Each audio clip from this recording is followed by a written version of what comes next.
This brand new electric Mercedes shows a lot of promise, but prices start where this one tops off. So what do you get for that extra money, and are you going to be happy when you pay it? We're Edmunds, and we test hundreds of cars each year on the road and at our private track, so you get the most trusted reviews. If you want to know which car, truck, or SUV is the best, then stick with us. The Tesla Model 3 starts at right around $40,000, but this one is the long-range rear-wheel drive version with a lot of extra goodies, so you're looking at right around $45,000. Now, we've got full ratings and reviews over on the site, so click that link if you want to check out the full deep dive. But for now, let's talk about why this Tesla Model 3 remains the benchmark EV as well as an Edmunds top-rated winner, and also where it could do better. Call it minimalist, call it barren, you definitely know a Tesla interior when you see it. All screens, practically no buttons. Now, we always prefer physical controls because they're just much easier to use while you're driving, especially for something as simple as like monitoring where the air is flowing. I mean, come on. But having said that, the Model 3's got one of the best screens in the business. But if you really want to keep your eyes on the road, you can use voice control for a lot of features. And we always love a car that puts a camera button right on the steering wheel. Now, one downside is that you do not get Apple CarPlay or Android Auto, but you do get built-in apps like Spotify, YouTube Music, all of those things that you would want that are built specifically for this screen. I really like how comfy these seats are, and the heating and cooling system works really well. Plus, I've got plenty of room here in the center console, and I've got carpeted storage in this bin here and in the door pockets. And the materials here are pretty good. I mean, especially if you've only been in the older Tesla, this is going to seem like a huge step up. But keep in mind, this really does feel like a mainstream car, not a luxury car. But this glass roof gets really, really hot, and there's no shade for it. I mean, unless you want to pony up an extra $150 to Tesla and they'll give you this stupid manual shade, but These door handles are still the worst. What, mechanical door handles aren't good enough for you? The space back here isn't bad for a compact, but like a lot of EVs, the floor is pretty high and there's not a lot of room for your toes under that front seat. So comfort and legroom really are impacted. But the good news is that there's no hump on the floor for the middle seat to contend with. So assuming you don't have friends that are linebackers, you'll be able to fit 3 people back here. I appreciate the touchscreen back here because it's really great that rear seat passengers can control their own fan speed, and there's even heated seats. You can also stream video or play games from the screen, but honestly, the way it's positioned and it's so low, it's not very ergonomic to do so.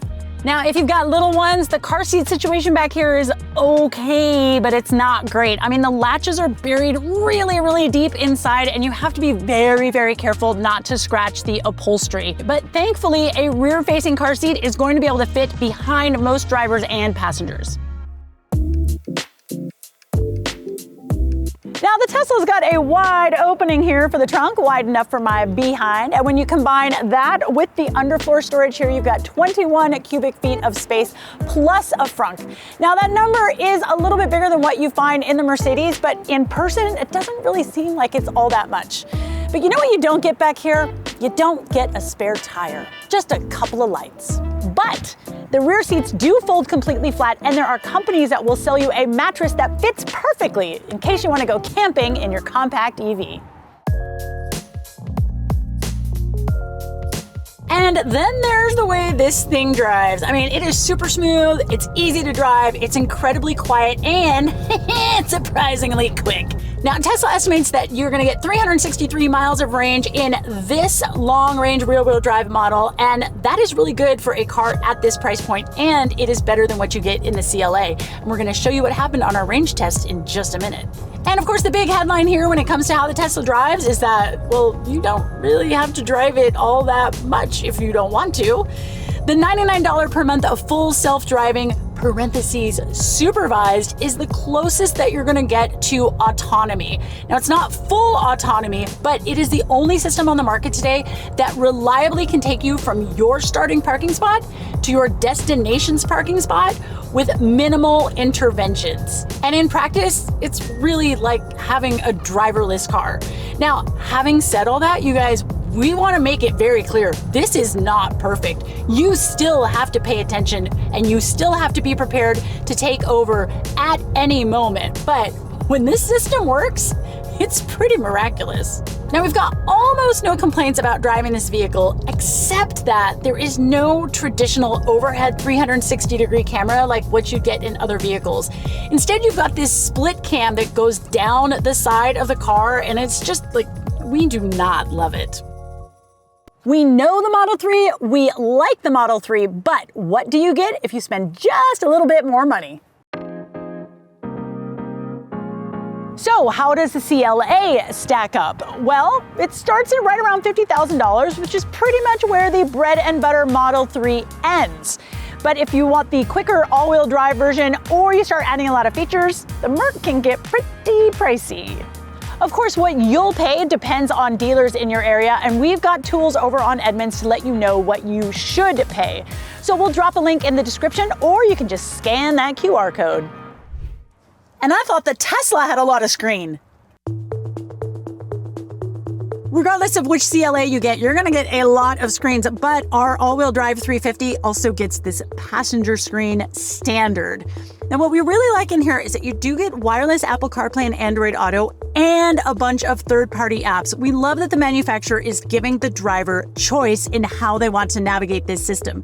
And speaking of, you've got an upgraded MBUX assistant in here that can help you with more than just directions. It's pretty cool. And since we've got a lot of screens, you know what that means. Not a lot of physical buttons, including for the climate controls. And you know we hate that. But I do have a row of buttons down here for some commonly used things like the camera and the microphone for the assistant. So at least there's that. The steering wheel has got plenty of controls, but here's what I really don't like. They only give you 2 switches for the windows instead of 4. You have to press this rear button if you want to roll the rear windows up and down. I mean, come on, just give me 4 switches. Now, despite all the screen in here, the design of this interior really gives you more of a feeling of a traditional car more than the Model 3 does. And the quality of the materials here are just a notch better as well. The seats are so comfortable, and you can even get a massage feature if that is your jam. And we've got some folks on staff that are over 6'4", and they fit just fine in here. But when it comes to storage, it's a little hit or miss. I do like that I've got a 2-story center console here. I've got my wireless charging pad up here, cup holders, but this center guy, it's not very big, and the door pocket, actually, it's okay. This glass roof is not quite as much of a hot potato as what you find in the Tesla, and the variable opacity levels that you can get here, it's just a much more elegant solution than those stupid manual covers that you can get in the Model 3. This is luxury, baby. It's a real door handle, thank God. I mean, why fix it if it ain't broken? Phew, y'all, it is tight back here. Tall people are gonna wanna go to the front because you've got a sloping roofline here which cuts off your headroom, and there's much less legroom than what we had in the Tesla. Now, as far as sitting 3 across, I mean, I'm pretty comfortable here, but if I sat in the middle, this headrest is like right on the back of my neck, and I don't really like it. HVAC controls here are a little bit more analog. I can open and close these vents, but I cannot control the speed.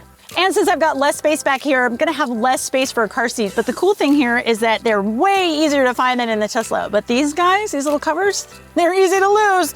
So keep them safe, folks. Now, when it comes to the trunk, in the CLA, it is smaller than what we've got in the Tesla, but most of that extra storage in the Tesla is the underfloor storage. The frunks in these, the Tesla seems to be just a little bit bigger. Now in the CLA, I've only got 1 little light here, no spare tire, and those rear seats, I mean, they fold flat-ish. The Teslas are like this. These are like this. So you're probably not gonna be doing any car camping in your Mercedes. Now, as much as the Model 3 is really good at being comfortable over broken pavement, the Mercedes is just a touch better. I mean, this is, after all, a luxury vehicle, right? So cracked pavement, potholes, anything that the mean city streets can throw at you, the Mercedes is gonna feel really good. I really like the way this car drives. So this is an all-wheel drive CLA and it gets an EPA estimated range of 312 miles. And we're gonna talk about how it did on our EV range test in just a bit. But I wanna talk about this single motor version of the CLA because that thing way overperformed in our testing. We got 434 miles of range and it's only supposed to get like 374. That is pretty rad. So this dual motor setup gets you 349 horsepower and 380 pound-feet of torque, and you know what that means? Instant electric acceleration. Oh, it's the best part about electric vehicles.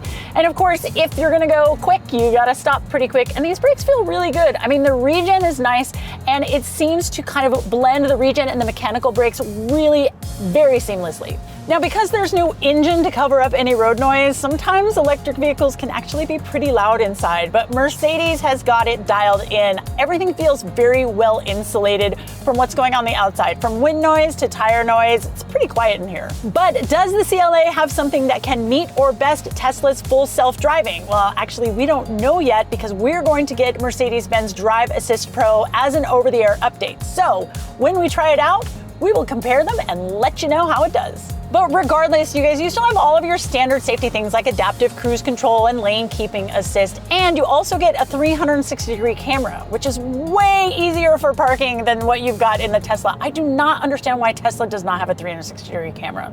I really like driving the CLA. I'm not mad at it at all, but range is going to be very important. Now, every electric vehicle gets a range rating from the EPA, but in our experience, some cars way overperform and others don't even come close. We've put well over 100 EVs through the Edmunds EV range test, driving on the same city and highway roads at the same average speeds from a full charge until there are less than 10 miles of range left. And both of these cars crushed it. This CLA 350 with dual motor all-wheel drive recorded 385 miles of range, well above its 312-mile EPA estimate. Now, that is a huge number, but we got an even bigger one when we tested the single-motor rear-wheel drive CLA 250. 434 miles. That's right, you can now buy a $50,000 EV with over 400 miles of range. But we don't want to take too much attention away from the Model 3 here. The single motor car we have here put up a very impressive 393-mile performance on the range test, and that's more than any Tesla we've ever tested. But the real noteworthy number here is in the efficiency. At a recorded 21.7 kilowatt hours per 100 miles, the rear drive Model 3 gets you more miles per dollar than any EV we've ever tested. So the Benz has a range advantage, but range isn't the whole story. I mean, what if you need to charge on a road trip? Well, we've done fast charging tests on over 100 EVs as well. And okay, the Benz has a charging advantage too. Peak charge rate is way higher than the Tesla, and the Mercedes was better at maintaining high charge speeds as well. With both cars on the fastest possible charger, the Mercedes can get 100 miles of range almost 3 minutes faster, and you can see how the time would really add up on a long road trip. Now, you can use a Tesla supercharging system with the CLA, but not every station is compatible. And actually, to get the fastest charging, you're going to need a non-Tesla 350 kilowatt fast charger. Now, before we go any further, if you have any questions, just be sure to ask right there in the comments. I read them and I will do my best to respond. And listen, if you found value in this video, and don't like and subscribe, it really goes a long way. Now, the Model 3 has got a really low starting point, and while that cheapest option also has the least amount of range, it is very well equipped. However, you can get pretty expensive pretty quickly. I mean, you want a color other than gray? Guess what? It's at least $1,000. Full self-driving, $99 a month. I mean, the list goes on, and that's not even including the ultra-quick performance version. And the best reason to buy a Model 3 is because of full self-driving. Now, yes, it is a $99 a month subscription, and in general, we're not really a fan of subscriptions, but in the past, you could have paid up to $15,000 for this same technology. So 99 bucks a month is way more affordable. So in the end, you get range, performance, comfort, and technology, all at a price that is really, really hard to argue with. I mean, the Model 3 provides an excellent value. Now, the CLA starts at right around $50,000, and for that price, you get legit crazy range in an actual luxury car. But keep in mind that the base model is not as well equipped as what you'd find in the Model 3. If you want all the features, you are gonna have to pay. But the interior materials are much better than what you find in the Tesla, and there are a ton of options that you can get. I mean, paint colors, trim, you can option this thing up to your heart's content.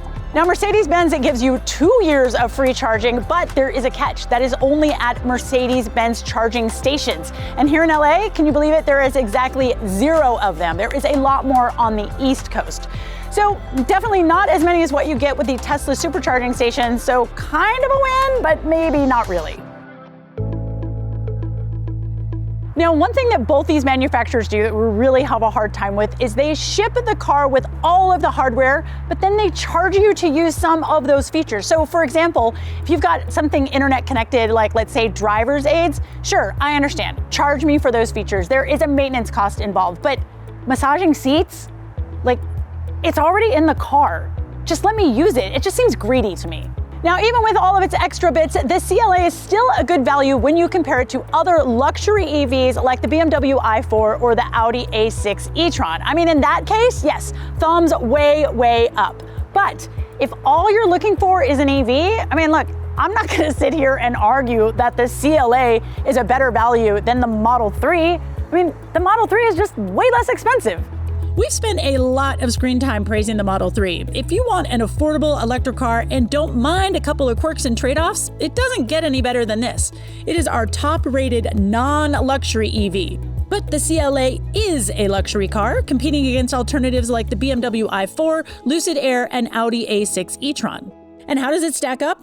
Well, we tallied up all the numbers, and the CLA earns a score of 8.3, which translates to excellent in our book, and it earns a top spot on our list. What we have here is our favorite affordable EV and our favorite luxury EV. You really can't go wrong here. The Benz is worth the extra cash. It's just a question of if you can or want to spend it. So, which one would I choose? Well, times are tough, and it's really nice to save a little bit of money on your car, but I really like the Benz's interior, so I think I'd pick up a few extra shifts at work and do the splurge. Thank you so much for watching, everyone. We will see you next time right here at Edmunds.